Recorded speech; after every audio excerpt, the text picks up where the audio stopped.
나오시고 한정입니다. 많지 않아요. 우리 일단 시험 범위 문제 다 풀었는지 확인해 볼 건데 7강에 2점, 3점 다 풀려 있는지 한번 볼래? 7강 첫 번째 문제지? 다 풀려 있나? 안 갖고 왔나? 7강 갖고 있는 사람 중에 2강, 3강 그 2점, 3점 중에 안 풀려 있는 문제 있어요? 너네 없구나.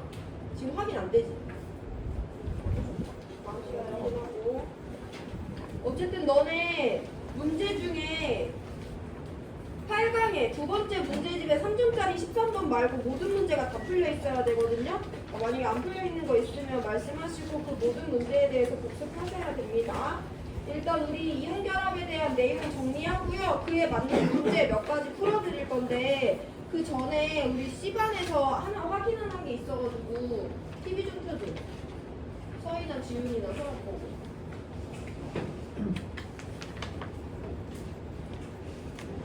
네. 매번 리모컨 찾기 힘드시죠? 리모컨 어디다 할 수 있는 거예요? 뭔데? 없지 그런 거 없어. 있어요. 그냥 누르면 바로 연결돼 되게 할수 있어요. TV만 키면. 그 TV를 못 키잖아. TV 저기서 키면 되죠. 어디서? 저 안에서 이렇게 누르면 켜져요. 아 그래? 그것 때문에 맨날 이렇게 하는데? 안 켜져 서희? 네. 왜 안 켜져? 너 키기 싫었으면 싫다고 말하지. 서희. 지금 맨날 TV 켜도 이거 연결 거기서 누르면 여기 허용 눌러줘야 돼서 TV 리모컨 찾는 거 아니네? 아니야 요즘에 허용 자동으로 돼. 그러세요. 네. 안티도 보내셨어요? 안티 나 돈 보내고 가야 돼 그거? 정리가 얼마인데? 정리를 공짜로 있으잖아요. 그러니까. 진짜 미안. 내 우산에 넣었어. 쌤이 내시고 서비스 제가 왜냐면 쓰면 개체가 내 차가 다른. 그 특권을 너한테 줄 순 없지. 장군은 쌤도 그럼 돈 냈어? 둘 중에 한 명만 돈 안 내는 거야? 나랑 장군은 쌤 중에 둘 중에 한 명이 돈 안 내는 거야? 아니면 장군은 쌤도 내고 나도 내는 거야? 모르겠어요. 아 내가 그 옷을 돈 주고 사야 된다니? 예? 근데 우리 멘트 그대로야. 그래 야 그거 빨리 바꾸라고 김태민. 저는 성욱이한테 권한이 없어요. 얘들아 우리 이온결합 물질 내용 정리한다. 문제풀이 중간중간에 들어갈 거니까 잘 보시고 내가 여기 부분을 이해하고 있는지 보세요. 일단 이온결합은요 화학결합 중에 금속이랑 비금속이 만났을 때 형성되는 화학결합이에요. 금속이랑 비금속이 만나면 어떤 일이 일어나? 전자를 버리고 싶어하는 금속에서 전자를 받고 싶어하는 비금속으로 전자가 이동을 하죠. 그럼 전자가 이동하고 나면 누가 생성되냐면 금속은 전자 버렸으니까 양이온이 되고요. 비금속은 전자 얻었으니까 음이온이 됩니다. 그럼 자연스럽게 얘네 사이에 무슨 힘이 작용하니까? 정전기적 인력이 작용하니까 하게 되는 결합을 이온결합이라고 부르는 거예요. 이게 기본입니다. 근데 여기서 한 가지 우리가 알고 있어야 되는 게 뭐냐면 이온결합 물질은 전기적으로 중성이다라는 내용을 설명할 수 있어야 돼. 전기적으로 중성이라는 건 걔는 입자가 전하를 띠지 않는다는 건데 그렇다고 해서 그 안에 전하를 띠는 물질이 없는 건 아니야. 대표적으로 원자도 전기적으로 중성이죠.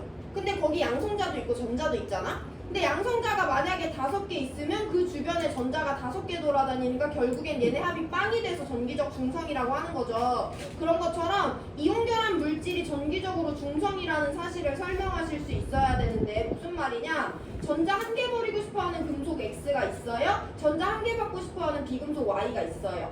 그럼 X는 Y한테 전자 하나 버리니까 X 플러스 하나 생기는 동안 Y 마이너스 하나 생기죠. 그럼 우리는 XY라는 이온결합 물질이 생성됐다라고 설명을 해. 예를 들어서 전자 2개 버리고 싶은 X가 있어요. 전자 2개 받고 싶은 16쪽 Y가 있어요.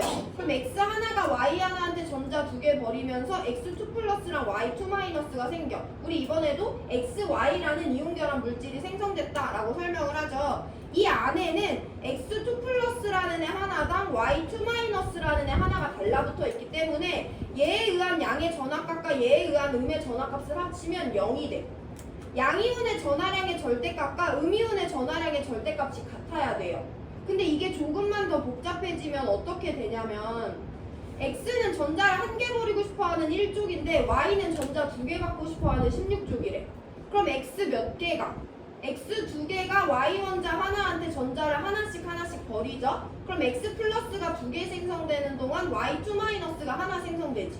그럼 우리 얘 화학식은 x2y라고 부르잖아. 이온결합 물질은 그 개수비를 가장 간단한 정수비로 나타내죠. 그러면 여기는 x는 한 개당 1가 플러스인데 얘가 두 개가 있는 동안, y는 한 개당 2가 마이너스인데 얘가 하나가 있을 때 얘네들 합치면 제로가 되는 거잖아. 그래서 양이온에 의한 양의 전압값과 음이온에 의한 음의 전압값의 절대값이 크기가 똑같아야 돼요. 그게 전기적으로 중성이라는 것을 의미합니다.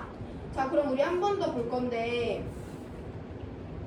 전자를 두 개 버리는 금속이랑 전자를 세 개 받고 싶어하는 비금속이 만났어. 그럼 얘 두 개밖에 안 버리는데 얘는 세 개 받아야 되잖아. 이럴 때는 X 원자 세 개가 각각 두 개씩 전자를 버릴 건데, 이렇게 세 개가 Y한테, 이렇게 세 개가 Y한테 전달이 되겠죠? 그럼 X2 플러스가 세 개 생성되는 동안 Y3 마이너스가 두 개 생성되니까 X3Y2라는 이온결합 물질이 만들어지죠. 이때도 2 플러스짜리 세 개 있는 동안 3 마이너스짜리 두 개 있으니까 얘네들을 합쳤을 때 제로가 되는 거잖아. 그래서 전기적으로 중성이라는 내용을 설명하실 수가 있어야 됩니다. 이 문제가 바로 2점짜리 5번 문제에 있어요. 그래서 2점짜리 5번 문제 보면서 우리 정리를 해볼 거고, 2점짜리 5번 문제가 2점 치고는 약간 난이도가 있었어요. 이 내용이 이해되는지 한번 보시고,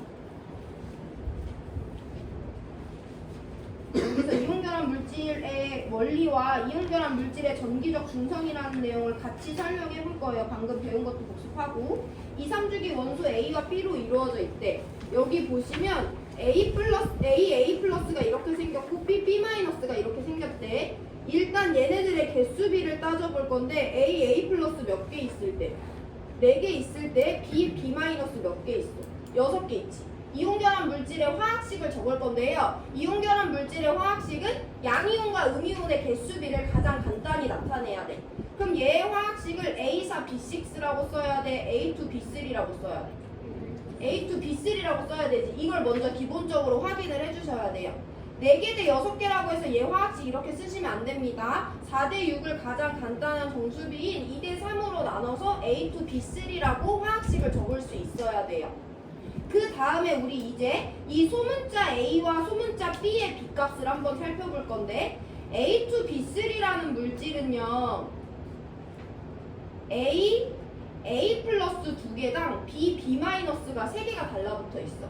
얘에 의한 양이온의 양의 전압값의 절대값과 얘에 의한 음이온의 음의 값에 의한 절대값에 똑같아야 되잖아. A 플러스짜리가 2개 있는 동안 B 마이너스짜리가 3개 있는데 얘네들의 절대값이 똑같아야지 A2 B3가 전기적으로 중성이라는 걸 설명할 수 있죠. 그래서 2A는 3B니까 A 대 B가 3대 2가 된다라는 전하량의 값도 B로 표시할 수 있어야 돼요. 이것까지 돼야지 이온결합 물질이 전기적으로 중성이라는 것을 설명할 수 있는 겁니다. 문제에서 양이온과 음이온의 개수비가 4대 6이라고 줬어. 그럼 우리 얘의 화학식을 A2 B3라고 표현할 수 있어야 돼요. A4 B6가 아니고. 그리고 이온결합 물질은 전기적으로 중성이기 때문에 이 물질에 포함되어 있는 양의 값과 음의 값의 절대값의 크기가 똑같아. 즉 얘네들을 합쳤을 때 0이 돼야 되니까 플러스 A에다가 2를 곱한 값, 마이너스 B에다 3을 곱한 값을 더했을 때 0이 나와야 돼. 즉 얘네들의 절대값이 똑같아야 되니까 이 A는 3B랑 같다라는 방정식 세우고 A 대 B가 3대 2이기 때문에 A가 B보다 크다라는 부등식을 설명하실 수 있으면 됩니다. 여기가 일단 이온결합 물질의 원리를 이해해야 풀 수 있는 문제니까 살펴보시고,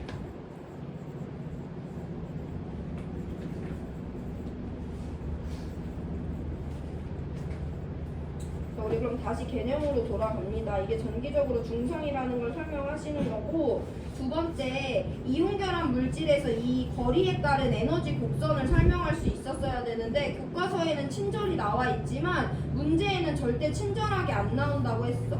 무슨 말이냐면 우리 아까 양이온과 음이온은 첫 번째 전자가 이동하고 그에 따라 양이온과 음이온이 생성되면 정전기적 인력에 따라 결합을 하게 된다고 했잖아요. 이 두 번째 단계, 양이온과 음이온이 형성됐을 때 걔네들이 거리가 가까워짐에 따라 어디서 결합이 형성되는지를 볼 건데, 이렇게 생긴 그래프가 있다고 했어. 이렇게 생긴 그래프는 어떻게 나오는 거였냐면, 양이온과 음이온은 서로 좋아하기 때문에 좋아하는 애들은 가까이 있을수록 안정해지거든요. 정전기적 인력에 의한 이와 같이 생긴 그래프를 설명할 수 있었어요. 근데 양이온도 음이온도 어쨌든 자기 나름대로의 전자 구름을 가지고 있기 때문에 너무 가까워져 버리면 얘네들의 전자 구름이 겹쳐서 안 되거든. 그래서 반발력이 작용할 수 있는데 웬만한 거리에선 반발력이 작용 안 하다가 너무 가까워지면 전자 구름이 겹쳐지기 때문에 반발력에 의한 불안정성, 에너지가 상승하는 효과가 나타나요. 그래서 이 반발력에 의한 에너지 곡선과 인력에 의한 에너지 곡선을 합친 이 검정 색깔 그래프가 우리 문제에 계속 나온다고 했어. 내가 항상 이 그래프에서 가장 중요하게 봐줘야 되는 부분은 절대 이 값이 0이 되는 A라는 지점이 아니고요. 이 값이 가장 낮은 B라는 거리가 가장 중요하다고 했어. 왜냐면 화학결합은 안정하기 위해서 형성하는 거고, 안정하다는 건 에너지가 낮은 상태이기 때문에 얘네들은 어디에서 결합을 형성하냐? 에너지가 가장 낮은 B만큼 떨어졌을 때 결합을 형성합니다. 그게 일단 기본적으로 가장 중요하고요. 이 그래프에서 그럼 여기는 거리가 가까워질수록 에너지가 낮아지는 인력 그래프랑 닮아 있잖아. 그래서 여기는 인력이 우세하게 작용하는 구간인데, 반면에 이 B를 기준으로 왼쪽은 거리가 가까워질수록 에너지가 높아지는 반발력 그래프랑 닮아 있잖아. 그래서 B를 기준으로 왼쪽은 반발력에 의한 작용이 더 우세하게 나타난다 라는 걸 설명하시면 돼요. 이 내용도 2점짜리 8번 문제로 같이 한번 확인합니다. 7간 2점짜리 8번 피시고, 여기 그래프 나와 있어. 거리에 따른 에너지 곡선인데 A, B, C 지점이 보통 이와 같이 표시가 되어 있습니다. 이 그래프도요, 인력에 의한 에너지 곡선과 반발력에 의한 에너지 곡선의 합이라는 걸 우리가 이해하고 있어야 되고, 이걸 그냥 단순히 더했을 때 이런 검정색 그래프가 나오는 거예요. 그러면 여기서 이온 결합이 형성되는 지점은 에너지가 가장 낮은 R이 B일 때겠지. 그래서 기억 보시면 R이 A에서 이온 결합이 형성된다고 했는데 A가 아니라 B라고 설명하실 수 있어야 되는 거예요. 이 그래프에서 가장 중요한 지점은 B다. R이 B에서 이온 사이의 인력과 반발력의 합이 최저네. 이 검정 그래프가 이온 사이의 인력과 반발력의 합을 나타내는 거잖아. 어디서 그 합이 가장 낮아? 여기가 가장 낮은 거잖아요. 그래서 R이 B에서 이온 사이의 인력과 반발력의 합이 최저인 거 맞습니다. 디귿, R이 C일 때 이온 사이의 반발력이 인력보다 크게 작용하네. R이 C일 때는 에너지 곡선 그래프가 이와 같이 생긴 인력과 더 닮아있는 구간이죠. 그래서 반발력보다 인력이 크게 작용하니까 디귿이 틀려서 2번이 된다라는 거 설명했었고, 이 내용 기억해 주시면 됩니다. 이제 하나 남았으니까 좀만 더 정신 차리시고, 이 그래프는 가장 중요한 지점이 여기가 아니라 B라는 거, A가 아니라 B라는 걸 꼭 기억하셔야 돼요. 모든 해석은 B를 기준으로 합니다.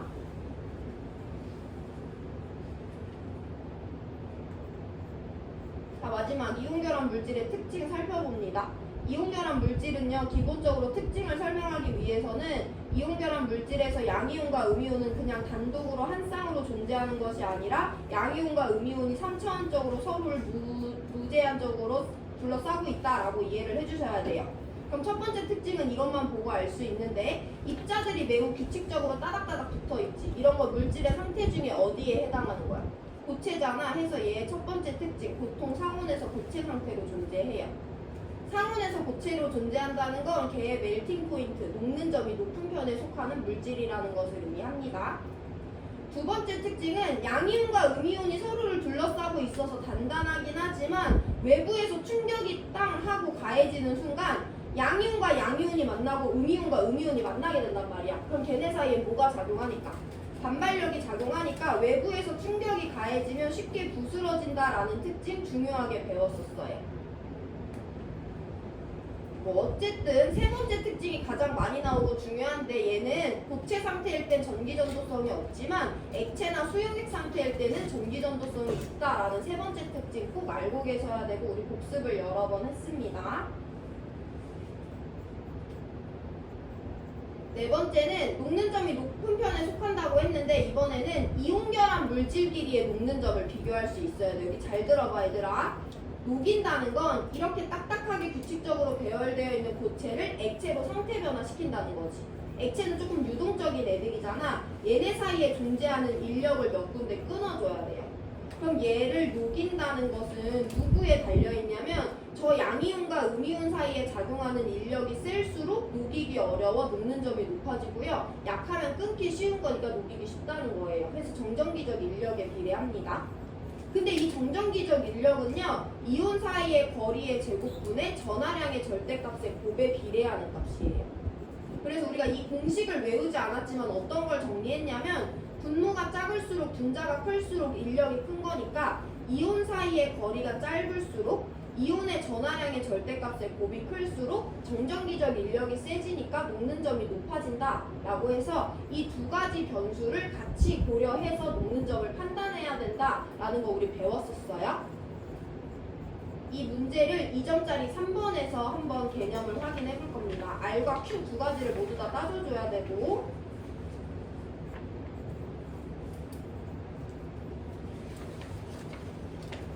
3번 문제 이온결합 물질에 대한 자료로서 이온 사이의 거리와 녹는 점에 대한 내용이 나와 있어요. 여기는 뭐 한 가지 변수만 나오지만 항상 이 이온결합 물질의 녹는 점은 R과 Q 두 가지 변수를 모두 다 따져줘야 된다는 건 까먹으시면 안 돼요.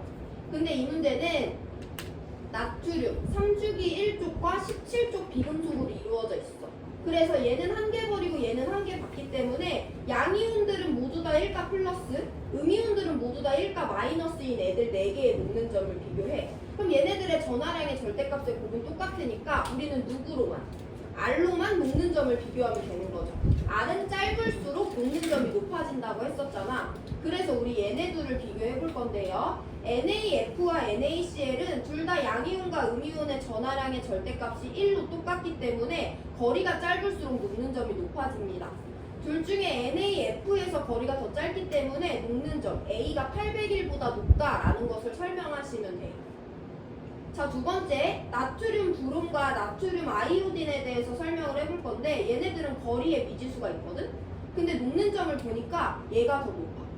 얘네들도 양이온과 음이온의 전하량의 절대값이 플러스 1과 마이너스 1로 똑같으니까 녹는 점이 얘가 더 높다는 건 반대로 거리는 얘가 더 짧다라고 결론을 내려주실 수 있어야 되죠. 그래서 B가 311보다 작다라는 니은 보기도 맞다라고 설명해 주시면 돼요. 자, 마지막 이온 사이의 정전기적 인력은 바로 누구한테 비례하는 값이라고 했냐면 녹는 점에 비례하는 값이라고 방금 전에 정리했죠.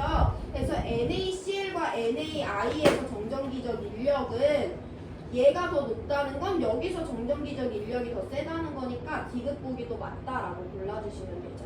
녹는 점에 대한 전반적인 내용을 알려주는 문제였고 우리 마지막으로 3점짜리 3번 풀고 문제풀이 복습 정리합니다. 녹는 점, 이 문제는 Q를 안 따져줬지만 R과 Q를 항상 동시에 따져주셔야 되고 여기 있는 문제 몇 가지 풀어보시면 금방 마스터할 수 있어요.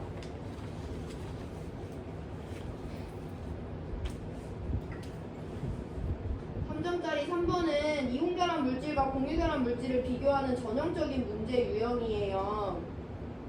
우리 문제 보기는 안 풀 거고 자료만 해석하고 마무리할 건데 이거 보면 A, B를 딱 보면 얘 무슨 결합 물질이라고 이온결합 물질이라고 우리 직관적으로 해석할 수 있어야 되고 PC투는 무슨 결합 물질 공유결합 물질이라고 직관적으로 해석할 수 있어야 돼.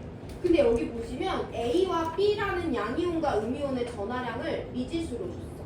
근데 여기 문제에선 조금 쉽게 줬지만 A 양이온과 B 양이온은 지금 1대1로 결합하고 있지. 그럼 우리 아까 배웠던 데에 따르면 얘네들의 전하량의 절대값은 똑같아야 돼. 그래야지 전기적으로 중성이잖아. 그래서 첫 번째, 여기서 얘를 n 플러스라고 주고 여기서 얘를 n 마이너스라고 주더라도 1대1로 결합했다는 걸 통해서 우리가 m과 n이 똑같다는 걸 설명할 수 있어야 돼. 만약에 n 플러스와 n 마이너스로 줬다고 하더라도 양이온과 음이온이 1대1로 결합한다는 것은 전기적으로 중성이기 위해서는 m과 n이 똑같다라는 것을 설명하실 수 있어야 되는데 이 문제는 친절하게 둘 다 m으로 준 거예요. 근데 우리 지금 m이 얼마인지 모르잖아. 이 정보를 BC2에서 얻어내야 됩니다. B에 대한 정보를 보면요. B는요. 두 번째 껍질에서 결합을 형성하고 있으니까 2죽인데 두 번째 껍질에서 공유전자쌍 2개 형성하고 있어. 2개 부족했네. 비공유전자쌍 2개 갖고 있어. 그럼 얘는 원자가 전자 6개짜리 16족이었겠구나. 그래서 공유전자쌍 2개, 비공유전자쌍을 2개 갖고 있구나 라는 걸 해석하셔야 돼요. 그럼 2죽이 16죽짜리였는데 얘가 두 번째 껍질이 가득 채웠다는 건 전자를 몇 개 얻고 있는 거야? 2개 얻고 있는 거잖아. 해서 m이 2다 라는 걸 알아낼 수 있는 거고요. 그럼 A도 2 플러스라는 건데 그럼 얘는 전자 2개를 잃었을 때 두 번째 껍질까지 가득 채웠다는 거니까 A는 3주기 2족 원자겠구나 라는 거 해석하시면 돼요. 이게 여기 문제의 전형적인 해석의 흐름입니다. 여기까지가 이온 결합 정리고요. 우리 1분만 쉬었다가 내용 간단하게 설명할 거 있어서 그거 설명하고 시험 전에 진도 마무리합니다. 1분 뒤에 바로 옥텟 규칙 예외 원소 설명드려요.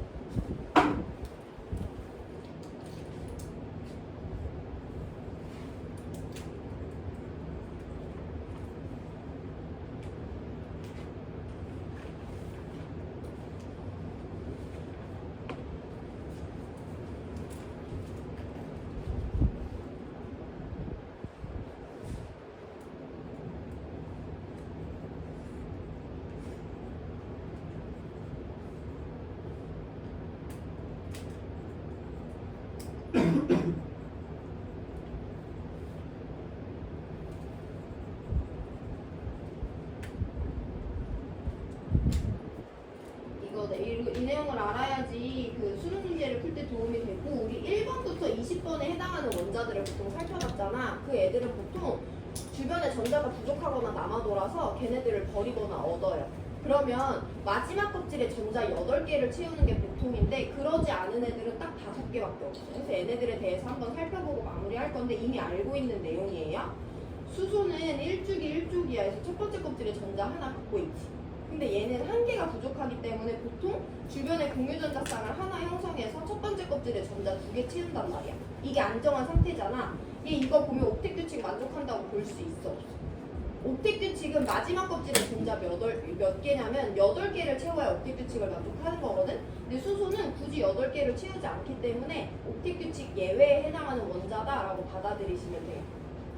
헬륨도 똑같아. 헬륨은 이미 첫 번째 껍질에 전자 2개가 꽉 차서 아무런 결합도 형성하지 않거든.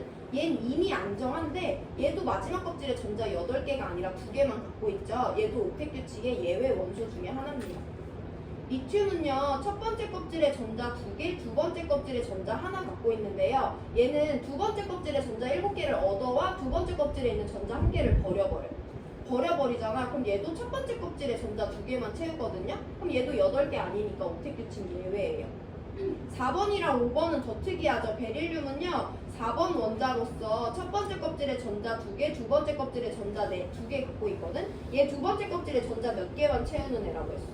4개만 채우면 돼서 공유전자쌍 2개 형성하는 애죠. 그럼 얘도 안정할 때 옥텟 규칙을 굳이 만족시키지 않는 예외고요. 분소도 똑같아요. 첫 번째 껍질에 전자 2개, 두 번째 껍질에 전자 3개 갖고 있는데 얘는 두 번째 껍질에 전자 6개만 만족시키면 되기 때문에 BCl3와 같이 공유전자쌍 3개만 형성하잖아. 얘도 8개가 아니라 6개예요. 이 5개가 유일하게 결합을 형성했을 때 주변에 8개가 아닌 2개, 4개, 6개를 갖고 있는 옥텟 규칙 예외고요. 나머지는 모두 다 1번부터 20번에 해당하는 애들은 옥텟을 만족합니다. 여기까지 해서 시험진도 마무리할 거고 한번 다음 시간에 가지고 오거나 집에 가서 8강짜리 3점 13번 빼고 다 풀려있는지 보시고요. 3점 13번도 안 중요해서 안 푼 게 아니라 너무 중복돼서 쉬운 문제라서 안 풀어드린 거니까 개인적으로 풀어보시면 됩니다. 여기까지 할 거고 남은 시간 자습하세요.